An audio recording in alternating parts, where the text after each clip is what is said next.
So 560 ವರ್ಷಗಳ ಒಂದು ಭಾರತೀಯರ ಹೋರಾಟ ಮತ್ತು ಒಂದು ಕನಸಂತಲೇ ಹೇಳ್ಬೋದು. ಶ್ರೀರಾಮನ ಅಂದರೆ ರಾಮ ಮಂದಿರ ಇದೆ 22ನೇ ತಾರೀಕು ಸೊ ಆರಂಭವಾಗ್ತಿದೆ, ಅಂದರೆ ಪ್ರತಿಷ್ಠಾಪನೆ ಆಗ್ತಿದೆ. ಇದ್ರ ಕುರಿತು ಜನಾಭಿಪ್ರಾಯ ಕೇಳೋಣ ಸರ್, ಏನು ಹೇಳ್ತಾರೆ ಅಂತ.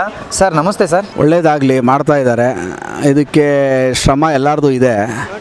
ನಮ್ಮ ಮುರಳಿ ಮನೋಹರ್ ಜೋಶಿ, ಅಡ್ವಾಣಿಯವ್ರದ್ದು, ಇವ್ರದ್ದೆಲ್ಲ ಭಾಳ ಇದೆ ಅವ್ರದ್ದು. ವಾಜಪೇಯಿ ಇದ್ದಿದ್ರೆ ಭಾಳ ಖುಷಿ ಪಡ್ತಿದ್ರು. ಈಗ ಮೋದಿಯವ್ರ ಪ್ರೆಸೆನ್ಸಲ್ಲಿ ಆಗ್ತಾಯಿದೆ. ಒಳ್ಳೆಯದಾಗಲಿ, ಎಲ್ಲರನ್ನೂ ಗಣನೆಗೆ ತಗೊಂಡು ಉದ್ಘಾಟನೆ ಮಾಡಲಿ. ಇನ್ನು ಉಮಾ ಭಾರತಿಯವರು ಮುಖ್ಯ ಅದಕ್ಕೆ.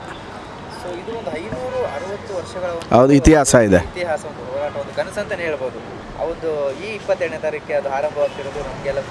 ಖುಷಿಗೆ ಹೌದು, ಭಾರತದಿಂದ ಎಲ್ಲರೂ ಖುಷಿ ಪಡುವಂಥದ್ದು ಇದೇನೆ.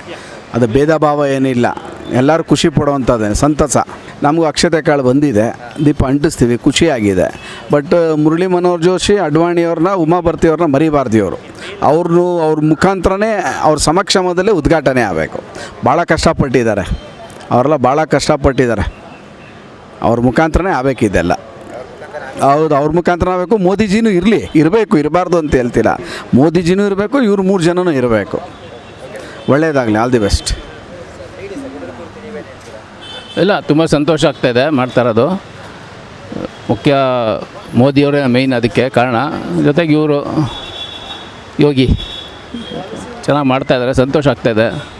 ನಾವು ಓಟ್ ಬರ್ತೀವಿ. ಅದು 23ರಿಂದ ಬರೋದು ಕೇಳ್ತಾ ಇದ್ದಾರೆ ಓಪನ್ ಅಂತ. ನಾವು ಓಟ್ ಬರ್ತೀವಿ ಒಂದು ಸಲ, ನಮಗೂ ಆಸೆ ಇದೆ.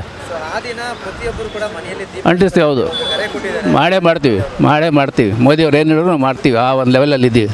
ಅದು ಭಾಳ ಶ್ರೇಷ್ಠವಾದ ಕೆಲಸ ಅಂತ ಅಂದ್ಕೊತೀನಿ. ರಾಮದೇವರು ಅಂದರೆ ಅದು ನಮ್ಮ ಭಾರತದವ್ರಿಗೆ ಯಾವತ್ತಿದ್ರೂ ಒಂದು ಹೆಮ್ಮೆ. ಮತ್ತು ಅಂಥ ಮರ್ಯಾದಾ ಪುರುಷೋತ್ತಮ, ಅದು ನಾವು ನೆನೆಸ್ಕೊಳ್ಳೋಕ್ಕೆ ಅಂಥವ್ರು ಮಾತ್ರ ಸಾಧ್ಯ. ಬೇರೆ ಯಾರು ಆ ಥರ ಮರ್ಯಾದಾ ಪುರುಷೋತ್ತಮ ಅಂತ ಹಂಚ್ಕೊಳ್ಳೋಕ್ಕೆ ಸಾಧ್ಯ ಇಲ್ಲ. ಸೊ ಅಂಥ ಅದು ಮಾಡೋದು ಭಾಳ ಹೆಮ್ಮೆ ವಿಷಯ.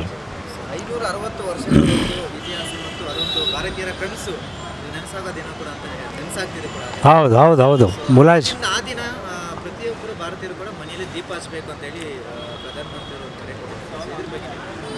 ದೀಪ ಹಚ್ಚೋದ್ರ ಜೊತೆಗೆ ಶುದ್ಧ ಮನಸ್ಸಿಂದ ಪೂಜೆನೂ ಮಾಡಬೇಕು ಅಂತ ನಾವು ಹೇಳ್ತೀವಿ ಅಂತ ನಮ್ಮ ಅನಿಸಿಕೆ.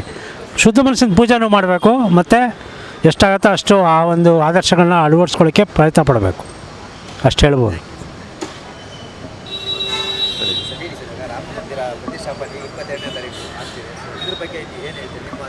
ನಮ್ಮ ದೇಶಕ್ಕೆ ಒಳ್ಳೆಯದಾಗುತ್ತೆ. ದೇವರು ಇದಾಗಿದ್ರೆ, ಪೂಜೆ ಆಗಿದ್ರೆ ಇನ್ನೂ ಒಳ್ಳೆಯದಾಗುತ್ತೆ. ಇನ್ನೂ ದೇಶ ಉತ್ತರ ಆಗುತ್ತೆ. ಆಗಬೇಕು, ನಾವು ದೇವ್ರಿಗೆ ಕೇಳಬೇಕು. ಎಲ್ಲ ಪ್ರತಿಯೊಬ್ಬರು ಕೂಡ ಮನೆಯಲ್ಲಿ ಪೂಜೆ ಮಾಡೋದು ದೇವ್ರಿಗೆ ಕೇಳ್ಕೊಳ್ಬೇಕು. ನಾವು ಮಾಡ್ತೀವಿ, ನಾವು ಪೂಜೆ ಮಾಡ್ತೀವಿ. ಕರ್ಪೂರ ಹಚ್ಚಿ ಏನು ಮಾಡಿ ದೇವ್ರಿಗೆ.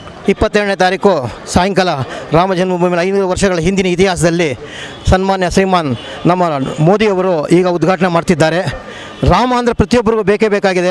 ಎಲ್ಲರೂ ಹೇಳ್ಬೇಕಾದ್ರೆ ತಂದೆ ತಾಯಿನ ಅಪ್ಪ ಅಮ್ಮ ಅಂತಾರೆ. ಶ್ರೀರಾಮ ಅಂದರೂ ಕೂಡ ತಪ್ಪೇನಿಲ್ಲ. ಶ್ರೀರಾಮನ ಮುಂದೆ ಬೇರೆ ಯಾರೂ ಇಲ್ಲ. ಎಲ್ಲ ದೇವರಿಗೆ ಮುಖ್ಯವಾದ ದೇವರು. ಯಾರು ಪಕ್ಷಪಾತ ಭೇದ ಭಾವ ಮಾಡಿದೆ, ಜಾತಿ ಭೇದ ಎಲ್ಲ ಬಿಟ್ಟು ರಾಮ ಮಂದಿರದಲ್ಲಿ ಹೋಗಿ ನಮಸ್ಕಾರ. ಇವಾಗಂತೂ ನಾವು ಹೋಗೋಕ್ಕಾಗಲ್ಲ, ಇನ್ನೊಂದು 2-3 ವರ್ಷ ಆದಮೇಲಂತೂ ಹೋಗೋಣ. ಯಾರು ಬಿಡಬೇಡಿ. ನಮ್ಮ ಹಿಂದೂಗಳೆಲ್ಲ ಒಂದಾಗಿ, ಬೇರೆ ಜಾತಿ ಬೆಳೆದ್ರೆ ಹಿಂದೂಗಳೆಲ್ಲ ಮುಂದಕ್ಕೆ ಬಂದು ಶ್ರೀರಾಮ್ ಜೈ ಶ್ರೀರಾಮ್ ಅಂತೇಳಿ ಇದು ಮಾಡ್ಕೊಂಡ್ರೆ ದೇವರನ್ನೇ ಹೇಳ್ತೀನಿ, ನಮ್ಮ ಭಾರತ ದೇಶ ಉಳಿತೆ, ನಮ್ಮ ದೇಶ ಉಳಿತೆ. ಇದಕ್ಕೆಲ್ಲ ಕಾರಣಕರ್ತರು ನಮ್ಮ ಮೋದಿಯವರು. 22ನೇ ತಾರೀಕು ನಾನು ಮಂತ್ರಾಕ್ಷತೆ ಕೊಟ್ಟೆ. ಸುಮಾರು ಒಂದು 70 ಮನೆಗೆ ಹೋಗಿದ್ದೆ. ಒಂದು ಪಂಚೆ, ಒಂದು ಇದು ಹಾಕ್ಕೊಂಡು, ಜುಬ್ಬ ಹಾಕ್ಕೊಂಡು. ಅವ್ರು ಹೇಳೋದು ನಾವಿಷ್ಟೇ, 22ನೇ ತಾರೀಕು ಈ ಮಂತ್ರಾಕ್ಷತೆನ ನೀವು ಅನ್ನಕ್ಕನ್ನು ಸೇರಿಸ್ಕೊಳ್ಳಿ, ಪಾಯಸಕ್ಕನ್ನು ಮಾಡ್ಕೊಳ್ಳಿ, ತಿನ್ನಬೇಕು. ರಾತ್ರಿ 7 ಗಂಟೆಗೆ ದೀಪ, ಅದು ಏನು ಉತ್ತರಕ್ಕೆ, ಅಯೋಧ್ಯೆಯಲ್ಲಿ ಉತ್ತರಕ್ಕೆ 5 ದೀಪ ಇಟ್ಬಿಟ್ಟು, ದೀಪ ಅಂಟಿಸ್ಬಿಟ್ಟು ಜೈ ಶ್ರೀರಾಮ್ ಅಂತ ಹೇಳಬೇಕು ಅಂತೇಳಿ ನಾವೆಲ್ಲರಿಗೂ ಹೇಳ್ಬಿಟ್ಟು ಸುಮಾರು 70 ಮನೆಗೆ ನಾನು ಮಂತ್ರಾಕ್ಷತೆ ಕೊಟ್ಟಿದ್ದೀನಿ ಸರ್. ಅಲ್ಲ, ಪ್ರತಿಯೊಬ್ಬರು ಕರೆ ಕೊಟ್ಟಿದ್ದಾರೆ. ಎಲ್ಲರೂ ಕರೆಯೋಕ್ಕಲ್ಲ, ಜಾಗ ಭಾಳ ಕಿಷ್ಕಿಂದ ಇದೆ, ಇನ್ನೂ ಫುಲ್ ಕಂಪ್ಲೀಟ್ ಆಗಿಲ್ಲ. ಎಲ್ಲರೂ ನಮ್ಮ ಪಬ್ಲಿಕ್ ಹೋಗಿ ನೋಡ್ಬೇಕಂದ್ರೆ ಮಿನಿಮಮ್ 2 ವರ್ಷ ಆಗುತ್ತೆ.